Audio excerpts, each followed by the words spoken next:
Salut Frédéric.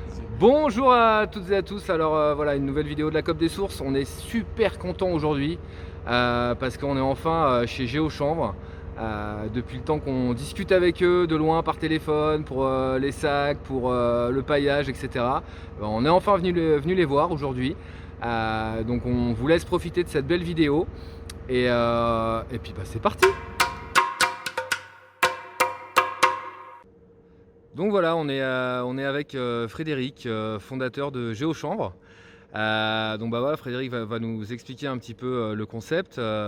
Et donc on est à Lésine, dans l'Yonne, à peu près 1 heure et demie de Beaune. Alors bonjour Frédéric. Bonjour Romain. Bah, écoute, voilà, je te laisse nous expliquer un petit peu voilà, le concept, ce que tu as mis en place, l'historique. C'est à Ouais, toi. c'est gentil de rendre visite. Donc nous, on est plutôt aussi dans une logique économie circulaire et développement durable. Moi, j'ai une autre entreprise qui fait des travaux d'écologie et on utilisait beaucoup de coco et de jute pour stabiliser les sols et importer du coco et pas mal de produits qu'on ne savait pas trop comment c'était fabriqué. D'accord. Donc pour stabiliser les sols, on n'avait pas trop de produits. Après, il y a 5-6 ans, j'avais démarré aussi un maraîchage bio avec une logique scope et produire du légume pour les cantines scolaires. Et puis avec 12 gars en insertion, on s'est retrouvé avec des tonnes de plastique qu'on ne savait pas recycler. Mhm.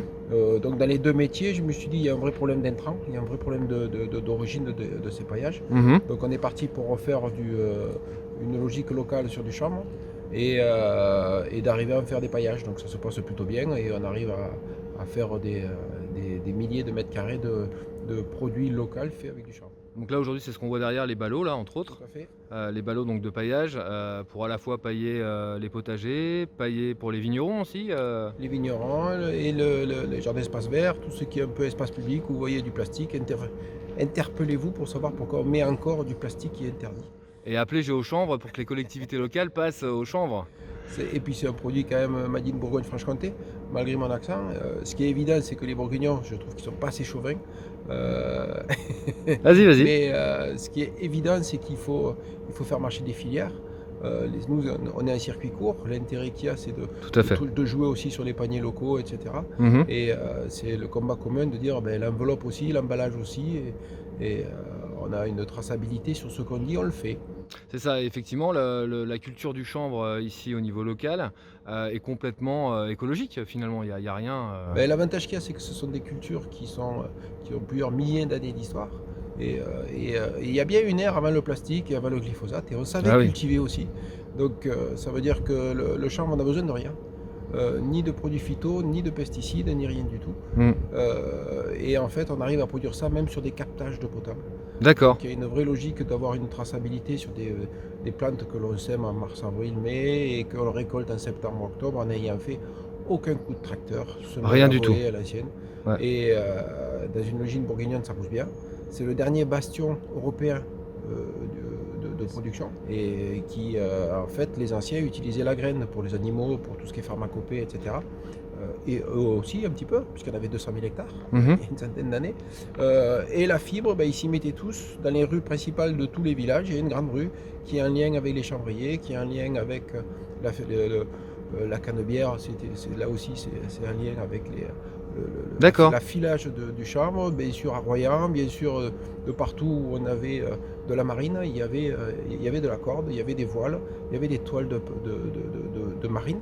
Alors c'est vrai Ce sont que nos toiles de paillage, historiquement parlant, a priori, Christophe Colomb avait des voiles en chanvre bien sûr. et des cordages en chanvre. Tout à fait. Et qui était là aussi, même les Portugais venaient la chercher sur la façade atlantique, puisqu'en fait c'était des logiques de savoir-faire Tout à fait. des agriculteurs locaux. Et puis bon, ça pousse aussi au Portugal, mais mieux quand même quand c'est un peu arrosé comme en Bourgogne. D'accord. Alors c'est vrai que c'est intéressant parce que tout ce que tu es en train de nous dire, finalement, on revient aux sources une fois de plus, On quoi. revient aux sources, On n'a rien respecte inventé. les fibres, on essaie de ne pas en faire des copeaux, parce que sinon ça s'appellera pâte à papier. Et dès qu'on travaille avec de la fibre longue, avec des petits industriels, un petit savoir-faire, on arrive à faire des produits très costauds et qui vont répondre en gros aux sollicitations. Si on veut que ça dure 3 mois, on a des produits plutôt fins. Si on veut que ça dure 6 mois, 9 mois, 12 mois, jusqu'à 24 ou 36 mois, on sait faire des produits naturels qui vont s'adapter au cycle de culture. D'accord. Eh ben, écoute, c'est génial. Nous, je sais qu'on voilà, on crée un partenariat avec Géochanvre via les sacs, entre autres pour la COP, via, les différents producteurs, qui vont pouvoir aussi utiliser, ces paillages.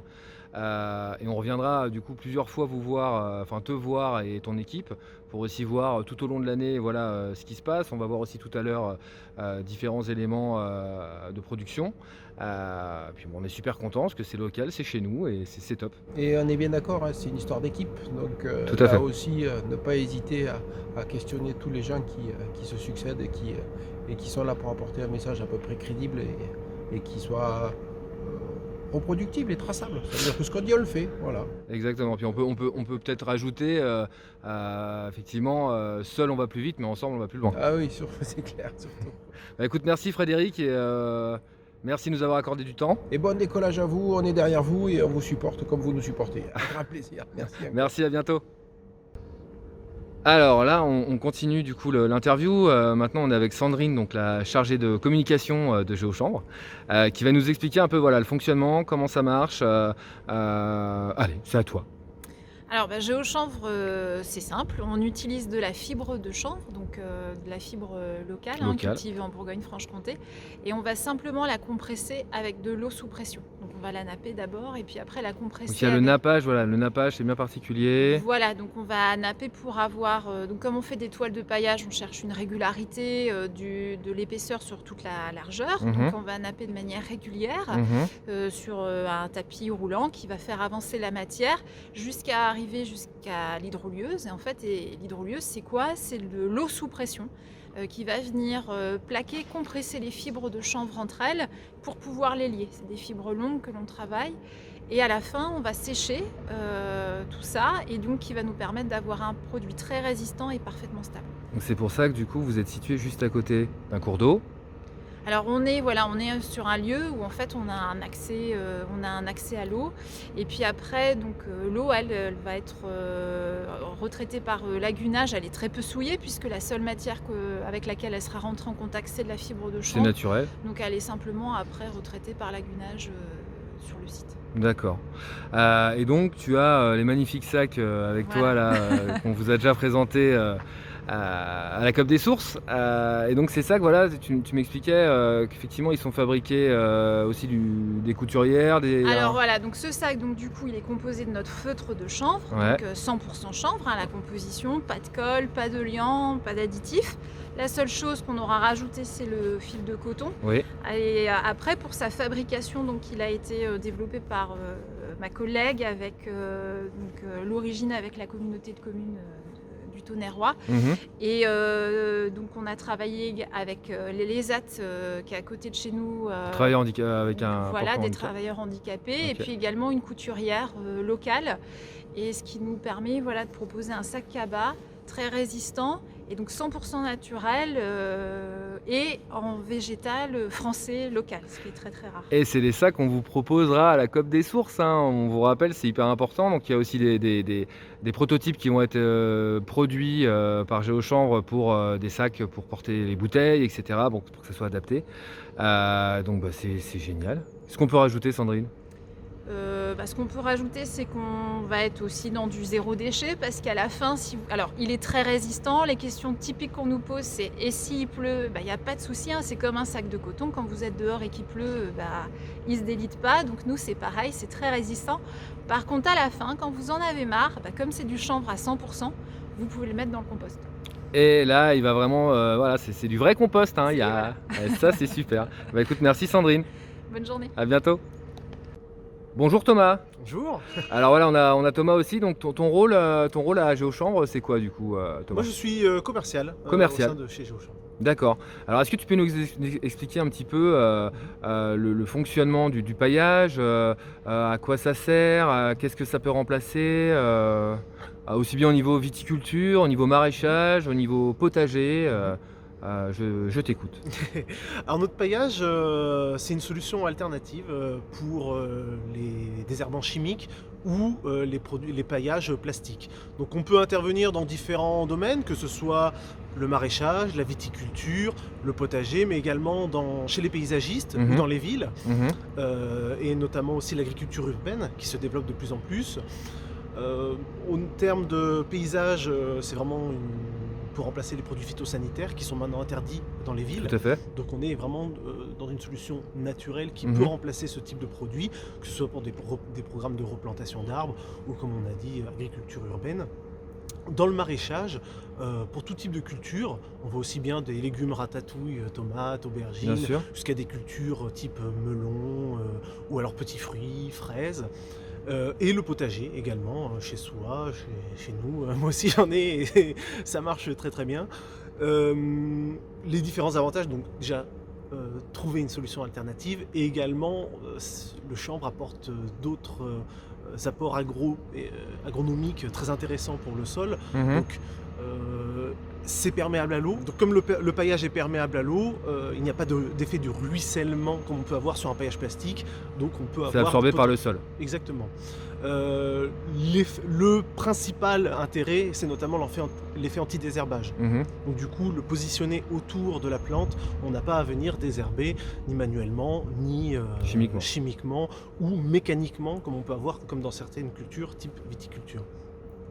Et aussi, c'est l'un des avantages du chanvre, on l'utilise dans l'isolation murale, parce que ça permet d'isoler sa maison, donc on garde la chaleur à l'intérieur. Là, on va venir isoler le sol, notamment dans des étés qui sont de plus en plus chauds. Le climat se réchauffe. Bien sûr, bien sûr. On va venir garder une certaine fraîcheur et humidité au niveau du sol. D'accord. Donc les plantes, l'effet anti-adventice, anti-mauvaise herbe et cette fraîcheur au niveau du sol font qu'il y a un bon développement du végétal. Tout à fait. Donc voilà, finalement, on peut voir ça avec un paillage traditionnel, sauf que là, on a un vrai système qui est facile à poser. On mettra d'ailleurs le tuto de GeoChanvre sur le paillage potager que je trouve très marrant.